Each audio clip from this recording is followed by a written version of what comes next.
but you know, I'm a professional. Sky gonna be pissed about that. You know, lots of things have been going on behind the scene, but I come here, I stayed behind my jab. I wanted to have a war, you know me, I want a war. I had him going in the second round, and I was thinking, you know what, go after it, but then I was thinking, you know what, the guy is strong, he's heavy-handed, and he's tough, so keep control and keep boxing, you know, he's a great fighter. Oscar, you know, he's a tough man, you know, he's a tough man. I got a lot of respect for him, and a good fighter. Thank you for the competition, buddy. Thank you. Good fight. Help me improve, man. Thank you. Respect. Thank you. You hit the nail on the head there in terms of entertainment. One of the things that makes it so entertaining is we don't quite know what's going to happen. In the ninth round, how hurt were you? He hit you with a peach of an uppercut. Slash that on. What it is, Mark always told me, when you're moving, stop crossing your leg. And I went to move and cross my leg, and then I got caught with a punch. I got straight back up, you know, and I controlled the rest of the round, and I won every single round after that. You're the interim WBC champion now, so that should make you mandatory for Deontay Wilder. What do you want to say about that? We'll see, man. Boxing, a lot of things get said, not a lot happens. So let's see. You know, let's see. Mandatory could mean I could be waiting another 600 days. But let's see.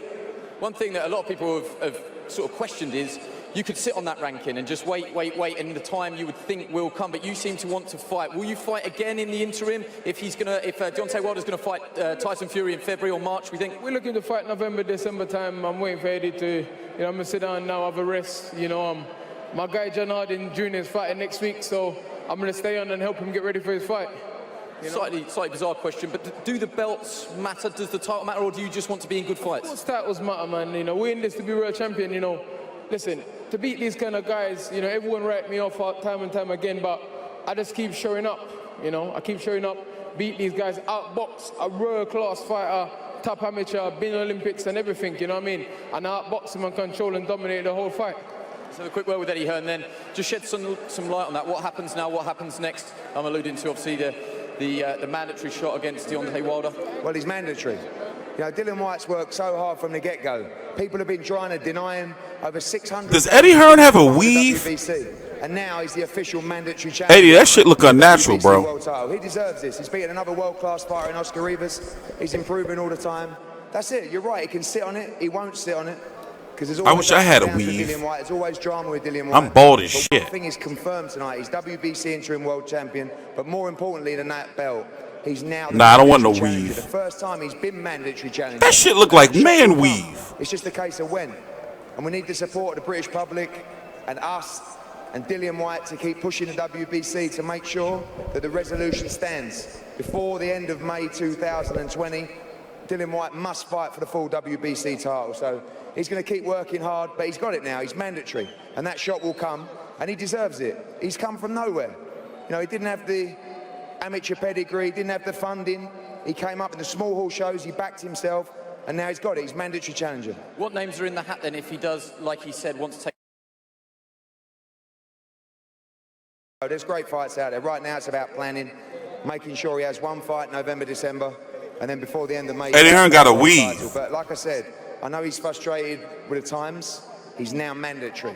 No one can take that mandatory position away from him.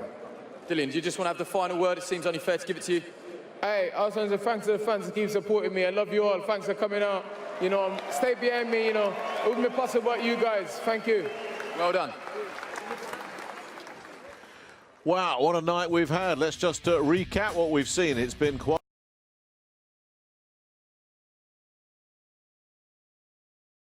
That in a perfect world, we would get Deontay Wilder versus Luis Ortiz in November, which that's already pretty much happening. Deontay Wilder versus Tyson Fury no later than the end of March because of March Madness here in the States. And we would get Deontay Wilder versus Dillian Whyte by September of October, November of 2020. Right? Heavyweight division is top heavy. You know, somehow even Big Baby Miller is still in the mix because he's rumored to be fighting Tyson Fury in September, October, November, some shit.